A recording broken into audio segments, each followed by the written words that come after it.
உங்கள் வீட்டில் செல்வத்திற்கு என்றும் குறைவு இல்லாமல் இருக்க வேண்டுமா? ஆடி வெள்ளி அன்று தவறாமல் இதை செய்யுங்கள். என்ன செய்யணும் அப்படின்றத பத்தி பார்க்கலாம்.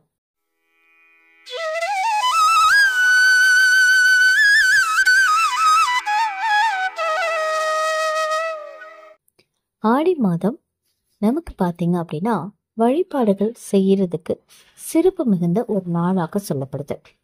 தட்சிணாய புண்ணிய காலத்துடைய தொடக்கமாக இது குறிக்கப்படுது.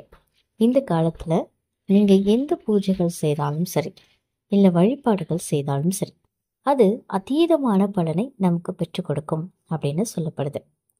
பொதுவா இந்த மாதத்துல தெய்வீக ஆற்றல் அப்படின்றது பூமியில அதிகமாகவே இருக்கும். ஸோ ஆடியில பொதுவாக பார்த்தீங்கன்னா பெண் தெய்வங்கள் அம்பாள் வழிபாடு அப்படின்றது மிகவும் சிறப்புக்குரியதாக இருக்கும். அம்மனுடைய அருள் பெறுவதற்காக மட்டும் கிடையாதுங்க. வாழ்க்கையில நமக்கு இருக்க எந்த கஷ்டமாக இருந்தாலும் சரி, அந்த கஷ்டங்கள்ல இருந்து விடுபடுறதுக்கு இந்த மாதத்துல நம்ம செய்யக்கூடிய விஷயங்கள் நமக்கு நல்ல ஒரு செல்வ வளத்தை பெருகிக்கிட்டே இருக்கும். இந்த நாள்ல நமக்கு பார்த்தீங்க அப்படின்னா அம்மன் வழிபாடோடு சேர்த்து இந்த வழிபாடையும் செய்யணும். யாரை முக்கியமாக இந்த ஆடி மாதத்தில் நம்ம நினைச்சு வழிபடணும் அப்படின்னு பார்த்தீங்கன்னா திருப்பதி வெங்கடாச்சலபதி. பொதுவாக ஆடியில் அம்மனை தானே கும்பிடுவோம். இது ஏன் வித்தியாசமாக வேங்கடவனை நம்ம கும்பிடணும், அதாவது திருப்பதி வெங்கடாச்சலபதியை ஏழுமலையான ஏன் கும்பிடணும் அப்படின்னு நிறைய பேர் நினைக்கலாம். இதுக்கு ஒரு புராண கதையே இருக்குங்க. திருப்பதியில் பெருமாள் பூமியில் ஸ்ரீனிவாசரா அவதாரம் பண்ணும்போது பத்மாவதி தாயாரை திருமணம் செய்ய நினைக்கிறார். அப்போ அவருடைய திருமணத்துக்கு பார்த்தீங்கன்னா குபேரன் கிட்ட இவர் தங்க காசுகளை கடனாக வாங்குறார். இது எல்லாருக்குமே தெரிஞ்சிருக்கும்.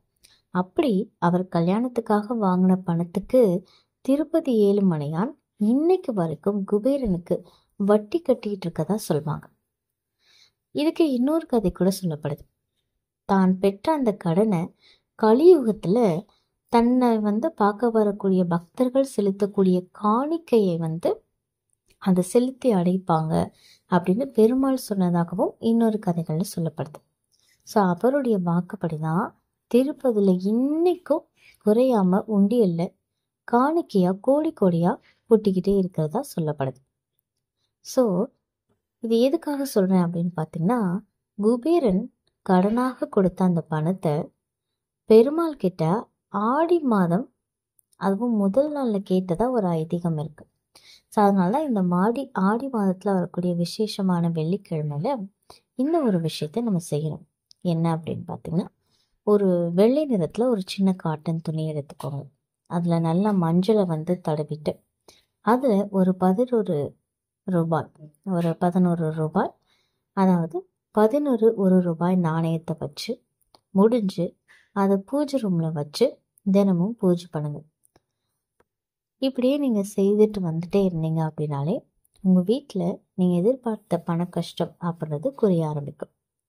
அடுத்து நீங்கள் எப்போ திருப்பதிக்கு போகிறீங்களோ அப்போ அந்த பணத்தை நீங்கள் உண்டியலில் சேர்த்துருங்க.